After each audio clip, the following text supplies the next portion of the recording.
Hello there, very good evening and welcome to the news tonight here on Sabha TV. In the next 30 minutes, I'm Tracy Shilshi, who will be getting you all the day's top stories from India and across the world. Let's start with the headlines. A Kashmiri youth is arrested over alleged molestation incident in Handwara district. Municipal authorities remove 3 security force bunkers from the main market.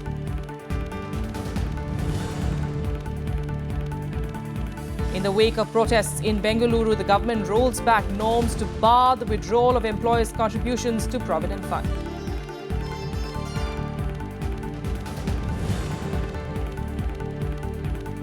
Renewed war of words over fresh revelations in the Ishrat Jahan case.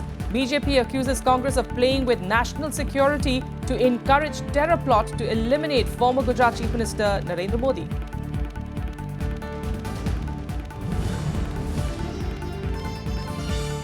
India is in the grip of a sweeping heat wave. Odisha tops the list of the hottest state, while water crisis worsens in Vidarbha and Marathwada regions of Maharashtra.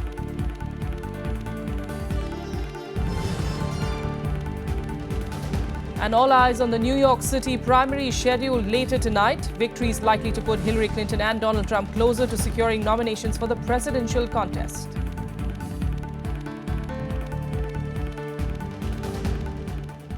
But first, in Kashmir, municipal authorities today removed 3 security force bunkers in Handwara's main market, that's in North Kashmir. This was a long-pending demand of the residents of the town.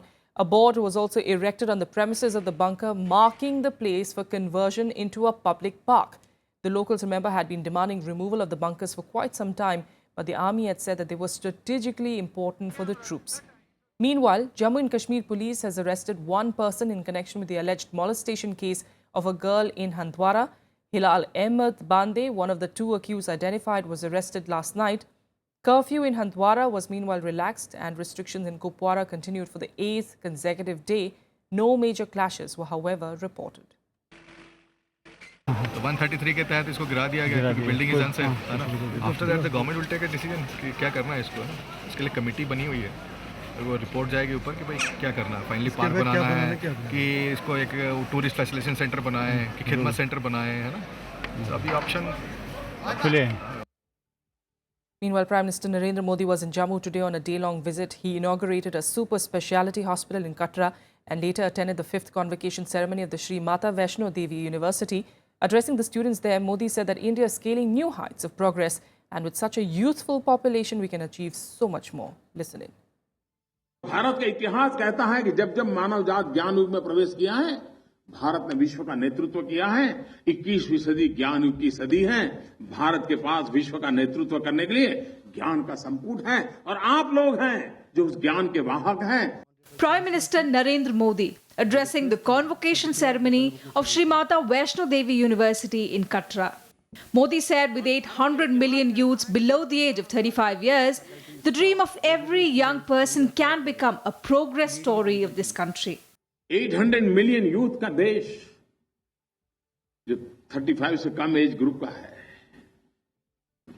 वो दुनिया में क्या कुछ नहीं कर सकता है. हर नौजवान का सपना हिंदुस्तान की तरक्की का कारण बन सकता है. Modi told the students that their motive in life should be to do something and not just become someone. Jammu and Kashmir Chief Minister Mehbooba Mufti was also present at the ceremony. In the wake of the NIT Srinagar incident, Mehbooba appealed to local students of the Mata Vaishno Devi University to make outstation pupils feel at home. Once these students come, they come as guests, but when they leave as our goodwill ambassadors. So I would request all here that let's make them feel at home, and when they go back, they go as our ambassadors and talk about our hospitality, how our behavior is. Earlier, Prime Minister Modi inaugurated a super speciality hospital in Katra. Set up by the Sri Mata Vaishno Devi Shrine Board, the hospital is dedicated to the people of Katra belt in Jammu. Bureau Report, Rajya Sabha TV. And a war of words now is broken out between the BJP and the Congress over the Ishrat Jahan case. The BJP accused the Congress today of compromising national security for political purposes. It cited fresh revelations that claim that former Home Minister P. Chidambaram had indeed cleared an affidavit in 2009 that declared Ishwar Jahan as a Lashkar-e-Toiba terrorist.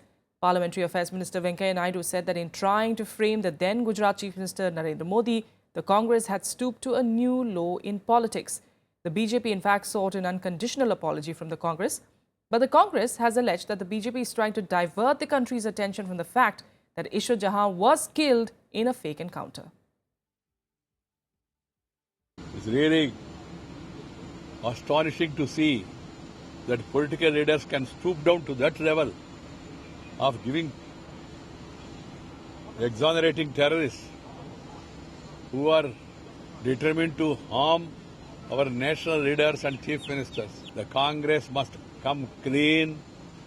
They should render an unconditional apology. What is the motive of Prime Minister Modi and Shri Amit Shah? What is it that is there in the Ishwar Jahan trial before a district judge that Prime Minister Modi ji and Amit Shah ji is scared of? When I look at Ishwar Jahan, the entire episode, in hindsight now, I find it has become a black hole of Indian investigation, number one. Number two, if I have to believe, I will look for which version of truth is more credible. The government has revoked its earlier order tightening rules for withdrawal of Provident Fund money. The decision came just within hours of keeping it in abeyance for 3 more months. The revocation of the order came after a flood of protests by labour unions across the country. In fact, the protests in Bengaluru particularly turned violent on Tuesday. It was the second day of protests in the city, with unions saying that the move was anti-worker. As per the new amendments, employees would have been able to withdraw only their contribution to their PF accounts. The employer's contribution could be withdrawn only after the employee turns 58 years old. Online campaigns against the decision have also been launched. The decision was to be implemented from the 10th of February but was later put on hold till the 30th of April, and now it has been put in abeyance till the 31st of July. We are cancelling that notification. With this, now the old system will continue. That is, the contribution of the employer, 12%, can avail by employee at any time. Now this decision which I have taken will be ratified in the Central Board of Trustees meeting. And now let's head on to our continuous focus. A scorching heat wave continues to sweep many parts of India, with the temperature crossing 40 degrees Celsius in several states. The Met Department has predicted that it's only likely to go up by 1 or 2 degrees in the next 2 to 3 days, particularly in Western India, Telangana and Rayalaseema. Deadly heat wave conditions continue to grip several parts of the country, while Odisha continues to top the list of hottest states. Vidarbha and Marathwada regions of Maharashtra are also not far behind. In Odisha, Sonpur recorded the highest temperature at a scorching 46 degrees Celsius. The state government has asked all schools in the state to remain closed till April 26th. Uttar Pradesh too continues to reel under severe heat, with temperatures hovering around 40 to 43 degrees Celsius in most parts of the state. East Madhya Pradesh, Bihar and Punjab are also reeling under blazing hot weather conditions. गर्मी तो बहुत बढ़ रही है, घर से बाहर निकलना मुश्किल होता जा रहा है और हम इसके लिए थोड़ा गन्ने का जूस पीते हैं, नींबू पानी पीते हैं और लू से बचने के लिए हम लोग प्याज वगैरह पूरा कवर करके चलते हैं हमेशा. आम का परस पीकर, पन्ना पीकर, तो ठंडा चीज के पीकर उसको हम राहत, ठंडा पानी पीकर राहत पाते हैं. आम और ये सब पाते हैं. फिर उसके बाद में तो पगड़ी बांधकर, तो मुंह में रुमाल बांधकर ये हम लोग जा रहे हैं. और चश्मा लगा लेते हैं, आंख में धूप लगती है, एकदम कुछ एकदम मिल नहीं रहा है. In Telangana, the highest maximum temperature of 44 degrees Celsius was recorded at Adilabad, Nalgonda and Nizamabad. Met officials have issued a fresh heat wave warning for the next 2 days. Thunderstorm and hail are also predicted, but it is unlikely to mitigate the situation. The state also launched a portal which would provide information on heat wave predictions. Given the forecast for next 2 days, heat wave warning for coastal Rayalaseema and Telangana, and also thunderstorm accompanied by squall or big hail. We have given the warning for 2 days to Telangana and Rayalaseema. It was a hot and dry day in Delhi as well, with the maximum temperature registered at 40.2 degrees Celsius, 3 notches above normal. In Haryana, Hisar registered a high of 41.5 degrees Celsius. Bureau Report, Rajya Sabha TV. Karnataka is in the middle of an unprecedented drought, but actions of state administration officials seem to indicate that they are just not bothered about the crisis. In a callous incident that took place during Chief Minister Siddaramaia's visit to Bilagi in Bagalkot, 2 tankers emptied 5,000 litres of water to prevent dust from rising from a road. Siddaramaiya was slated to garland the statue of Saint Kanakdasa, and showing utter disregard for the water scarcity in the region, local leaders even claimed that there was no drinking water shortage in Bilagi. The incident drew criticism from the state BJP president and former Chief Minister B.S. Yediyurappa. We are suffering a drought situation and water scarcity. There is no water for even cows and animals. Such a situation, if Chief Minister himself, for his own purpose, if you do like this, people will mock her. What reports we have got from Bagalkot is an isolated incident. It is not an incident where every time, every place it is happening. And even if it is an isolated incident, it should not happen. The local administration should take care that at this hour of crisis, where we are having acute water shortage, we should not waste water. And from Karnataka to Maharashtra, as the drought situation worsens across many parts of the country, there's bad news for the Marathwada region, which is already reeling. Officials say that only 3% of water is left in the dams in the parched region. 8 of the region's 11 major dams are at dead storage level. This means that water from these dams cannot flow out but has to be lifted. Compared to the same time last year, this is a drastic decline. Last year, the level stood at a much higher 11%. This is the 4th year of drought in Marathwada in the past 5 years. As many as 2,745 water tankers are being used in the region compared to 939 this time last year. Latur has been getting water by a special water train. A cut of 20% to local breweries and a 10% overall cut to local industry has already been announced. And it's not just farmers and farm laborers, the drought-like situation proving to be a death blow for the Adivasis and the urban poor as well. But sadly, the administration is not paying enough attention to their plight. In fact, in a few localities, women are being forced to beg for water. Here's a special report.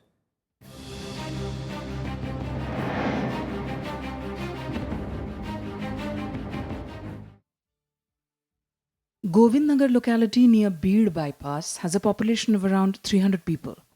They settled here 15 years ago when it was part of the Inurangabad municipality. The poverty-stricken people here are either nomads or from denotified tribes. They earn their living turning tricks as roadside acrobats. Hard-pressed to afford their daily bread, the water crisis has fallen on them as a double blow. Some of them managed to collect money to hire a rare water tanker. But most of the others are forced to beg for water and often get abused for their pains. हमारे को यहाँ पानी नहीं है, पानी मांगने को गए तो लोग का पानी नहीं देते, 2-2 4-4 घंटे उनके घर को खड़ रहे थे, गालियाँ फिटकार दे के हमारे को भगाते, हमको पानी नहीं पीने को, 300-400 रुपए का टैंकर पानी का लाते हम. Houses here have few utensils, only pitchers and tanks to store water. There is also no public tap nearby or street lights in the locality. Claims of development are plenty, but there are few takers for them. Women who used to do odd jobs to earn a little money are now engaged the entire day in foraging for water. Such people number nearly 2.5 million in Aurangabad city. पानी के भी tanker जल्दी भी आते नहीं, हम पैसे तुम्हारे से निकालते भी नहीं, पैसे दियो तो भी हमको पानी जल्दी लाता नहीं. ऐसा है वो, क्या है हमारा जंगल में बैठना, खाना खाना बैठना ऐसे, भीख मांगते बैठना ऐसा. The Aurangabad municipal body sends water tankers to the more prosperous localities. But it doesn't pay the same attention to the poorer areas. The water crisis coupled with the rising heat has made matters worse. Huddled under thatched roofs covered with polythene sheets, the children of these nomads are troubled by various illness.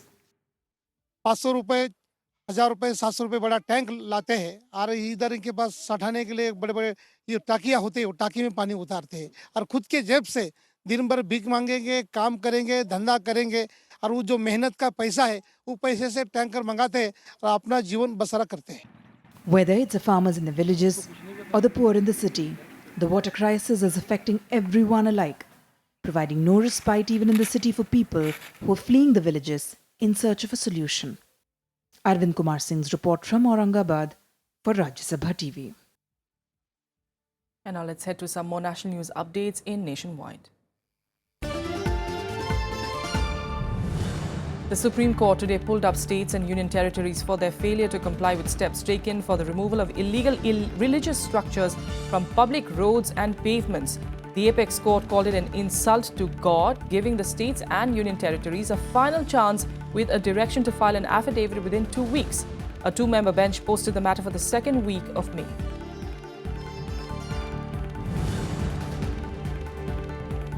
Defence Minister Manohar Parrikar has raised border issues with China. Parrikar told his Chinese counterpart that agreeing on a mutually acceptable line of actual control was the only solution to the problem of border transgressions. Parrikar also said that the process of actually marking the LAC is essential for proper border management.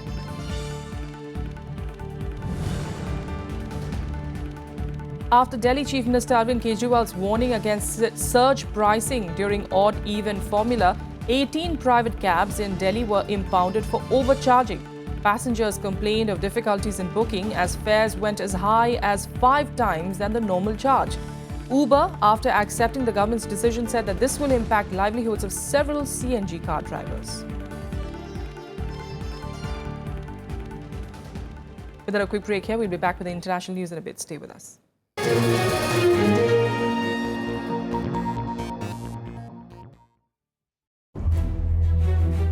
There has been a bar bribery scandal, then a solar scam. Because of all these scams, your party's image has taken a beating. Allegations and the truth are two different things. Kerala Congress is the most mismanaged unit amongst all the state congresses. Do you believe so? They are all appreciating us, and it is a model to other states. First time, BJP is saying that they probably might be the kingmaker. The Kerala people's mind is not with BJP. Watch our special episode of To The Point with Kerala Chief Minister Ruman Chandy on the campaign trail, only on Rajya Sabha television.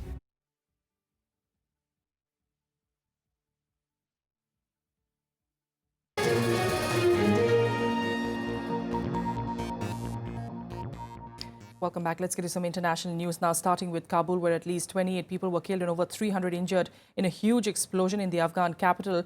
Afghan officials confirmed that the gunfight with Taliban fighters is over and the area has been cleared. Here's more. Gunshots echoed in Kabul as Taliban suicide bomber detonated a vehicle during rush hour. After the initial blast cleared the way, Taliban gunmen stormed in and opened fire, killing many. Among those killed were soldiers, security officials and civilians. It is the first major assault by the Taliban a week after they declared their spring offensive.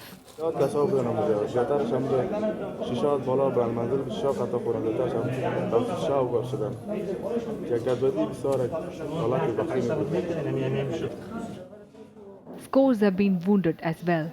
All were rushed to the nearby hospital. که امروز رخ داده بود با تعداد 19 نفر مراجعه نمیده 19 نفر مجروحین بود که وضع صحی یکیش وخیمتر بود بسیاری مریضای ما سر پا تداوی شده با تعداد 10 مریض مجروح داخل بستر شده خدمات ما به اسرع وقت بود تیم دکترای ما حاضر Afghan President Ashraf Ghani condemned the attack in the strongest possible terms. He said the incident indicates Taliban's defeat in face-to-face battle with Afghan national security and defense forces. The US embassy and the NATO mission were not affected by the blast. Fighting has raged in Afghanistan, especially in Kunduz province, after Taliban announced the beginning of their spring offensive on April 12th. Bureau Report, Rajya Sabha TV. The death toll in the Ecuador earthquake has gone up to 413. A desperate search for survivors still continues. Ecuador's President Rafael Correa said that the cost of rebuilding is likely to be billions of dollars. Over 2,000 people were injured in the biggest tragedy to hit Ecuador in the past 7 decades, when early on Saturday, a 7.8 magnitude quake struck the country's Pacific coast. Meanwhile, in southern Japan, relief and rescue efforts continue amid hundreds of aftershocks following the 2 deadly quakes last week. The US military has also joined Japanese troops and emergency services personnel in the relief effort. One more person was pulled out from the rubble on Monday. At least 44 people have been confirmed dead so far. Even though nearly 1 lakh people are still living in emergency accommodation, the number of those displaced is still unclear. The Japan Met Agency has warned of further aftershocks and quakes. Now, significantly, the deadly earthquakes in Ecuador and Japan occurred in the horseshoe-shaped area, which the National Geographic Society defines as a string of volcanoes and sites of seismic activity around the edges of the Pacific Ocean. And now to the US, where New York City, famed for fashion, finance and its skyscrapers, usually only plays a small role in selecting the US presidential candidates. But all that changes tonight when voters in the Empire State decide whether to back the frontrunners for the Democratic and Republican nominations, Hillary Clinton and Donald Trump, or to frustrate their White House bids by choosing their rivals. Here's more on the race. Voters in New York City weighed in on the presidential candidates on Monday, the last official day of campaigning before voting in the state's Democratic and Republican primary elections begins. Bernie Sanders. And why? I think he's the most in tune with the actual what the people actually want, not just what his constituents want. Hillary Clinton, if she get the presidency, I think it's going to destruct too. So everybody's leaning towards everybody's leaning towards Bernie. I think Bernie. That's where everybody. I hear everybody Bernie. So. Yeah, but the fight is definitely between Trump and Hillary. They're like neck and neck. Like you can see the fists. Things were quite heated in the Democratic camp. Presidential hopeful Bernie Sanders took a swipe at his rival Hillary Clinton for not revealing her speeches to Wall Street and the $15 million she has raised for her campaign from the financial institution.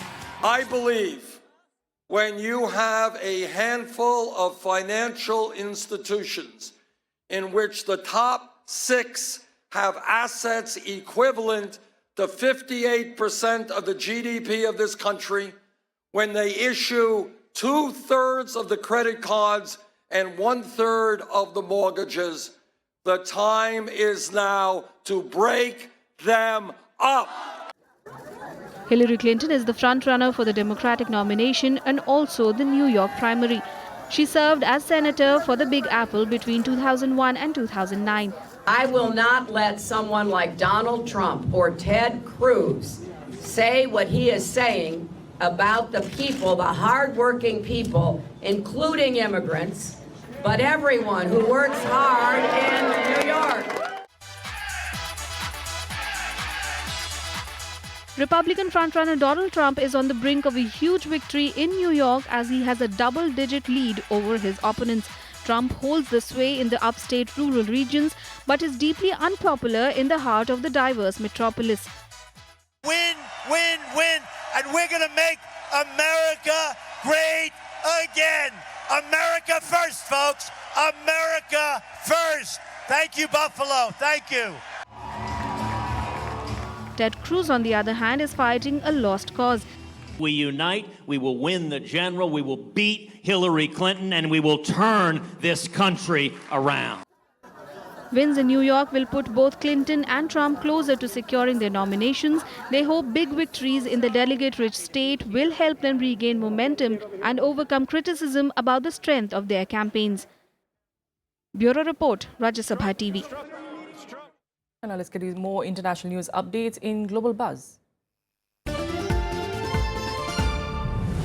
The US military today protested against China landing a military jet on a man-made island in the disputed waters of the South China Sea. China claimed that the aircraft reached the man-made island, Fiery Cross Reef, to give emergency assistance to 3 severely ill civilian workers who were airlifted to a hospital on Hainan Island.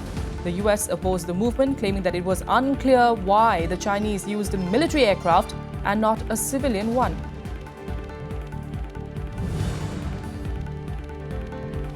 A bomb blew up a bus and set fire to another in Jerusalem on Monday, wounding about 16 people. Israeli Prime Minister Benjamin Netanyahu linked the bombing to a 6-month-old wave of Palestinian street violence. Suicide bombings on Israeli buses were the hallmark of the second Palestinian uprisings in the 2000s. There has been so far no claim of responsibility from any Palestinian factions for the blast. South Korea's military on Tuesday expects North Korea to conduct a surprise nuclear test at an unpredictable time. South Korean President Park Geun-hye warned on Monday of a possible nuclear provocation, saying that North Korea can conduct any type of abrupt provocations to break away from isolation and consolidate the regime following tougher sanctions towards the country.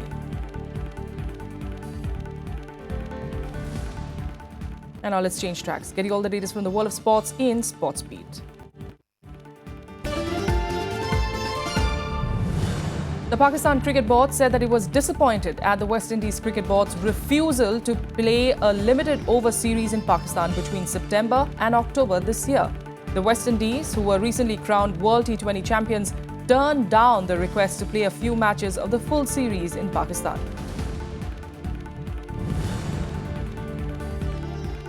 The International Hockey Federation announced a new annual global league to be launched in 2019. The new league, involving world's leading hockey nations, will replace the Hockey World League semi-finals and finals and the Champions Trophy. FIH said that the new league was designed to provide a regular calendar for the game and to make hockey a global sport.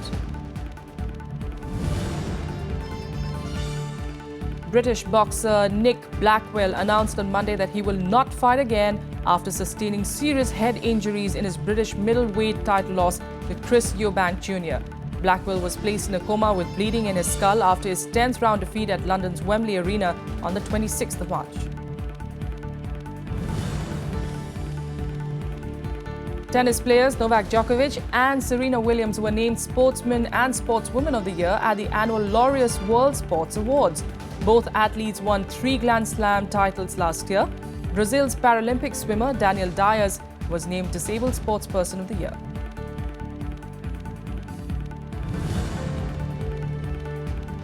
Ethiopia had a banner day at the Boston Marathon on Monday as Lemi Berhanu Haile and Atsidi Beisa won the men's and women's titles. Haile won the elite men's division in an unofficial time of 2 hours and 12 minutes, completing the podium sweep by 3 men's runners from Ethiopia. In the women's side, Beisa came from behind to win her division in 2 hours 29 minutes. And that's all we have for you on the news tonight. Thanks for joining us.